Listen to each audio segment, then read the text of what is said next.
So we'll continue the discussion on internal combustion engines testing. So today what we are going to learn is about the heat balance sheet in internal combustion engines. What is heat balance sheet? So it is the account of heat supplied and heat utilized. You know that heat is supplied to an internal combustion engine in the form of fuel. Various types of fuels are employed when actually the burning of the fuel is taking place inside the or combustion is taking place inside the engine cylinders. It is the heat will be generated and that heat will be converted to mechanical work output at the engine output shaft, right? So some heat is applied and that heat is utilized in various ways within the system of internal combustion engine. So it gives the information of the performance of the engine, right? So actually the efficiency. So it is done on second per minute or per hour basis, the heat balance sheet. So to draw the heat balance sheet, complete test on the engine is carried out at constant speed. We should keep that in mind. At constant speed, the entire test on the engine will be carried out. So these are the various calculation steps involved in creating the heat balance sheet.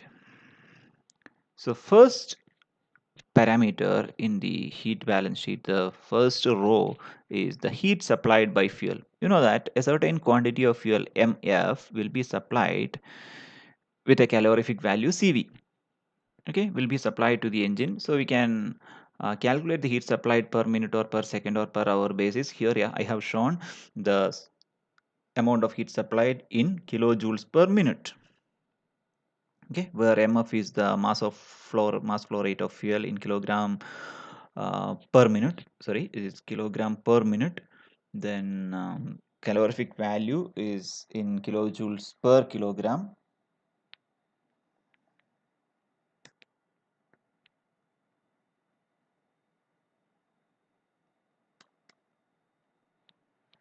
Now the second step is how this heat given by the fuel is utilized. So there are various factors by which this heat is utilized, various ways in which this heat is utilized or escaped out or simply lost.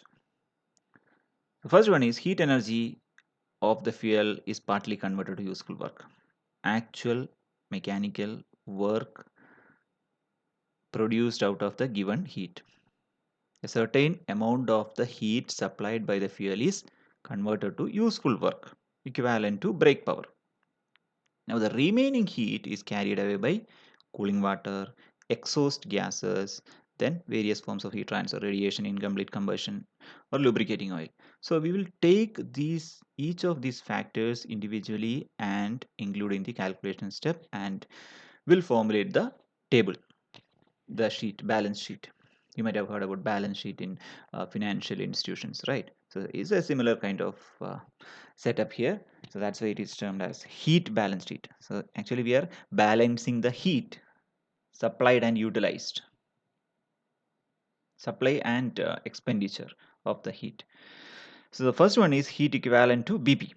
Brake power, heat equivalent to BP is brake power into 60 in kilojoule per minute. Then the second is heat rejected to cooling water. If you know the mass flow rate of cooling water and the specific heat of cooling water and the inlet and outlet temperature of cooling water, you can easily calculate how much heat is lost in cooling water or carried away by cooling water. Okay, so usually if you supply water as I mean, is the cooling water CP. CP of water is 4.187 at standard conditions. Third parameter in the under the second, that is the utilization, heat utilization is heat carried away by exhaust gases. That is denoted by QEG. EG stands for exhaust gas. So mass of the exhaust gas multiplied with CP of the exhaust gas and final and initial temperature of the engine and the flue gases. Okay. So the difference between these two, where exhaust gas mass is usually taken as MF plus air, mass of fuel plus mass of air or gas. So you can get the heat lost or escaped out through the exhaust gas.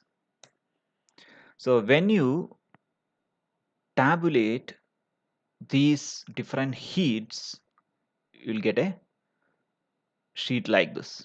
The first one, as we have mentioned, the first column is heat supplied, second column is the units and notation, third is the percentage, fourth column is the heat expenditure, the various ways in which the heat is utilized or lost.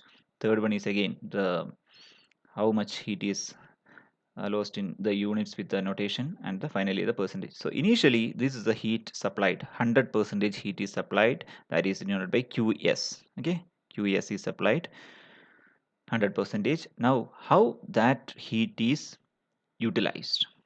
So first one, partially it is converted to brake power, heat equivalent to brake power, that is QB by QS multiplied with 100%.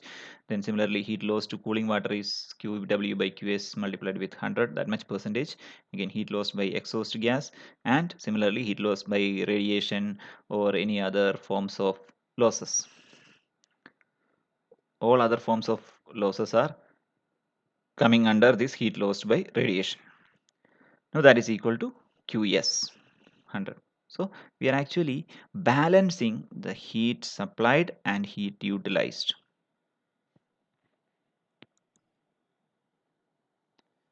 So this is the heat balance sheet for an internal combustion engine. It is very easy to prepare. All the things what you need to do is you have to conduct a complete test on an engine at the rated speed and load. And by measuring the various temperatures like cooling water temperature, exhaust gas temperature, and the speed, torque, everything could be easily evaluated.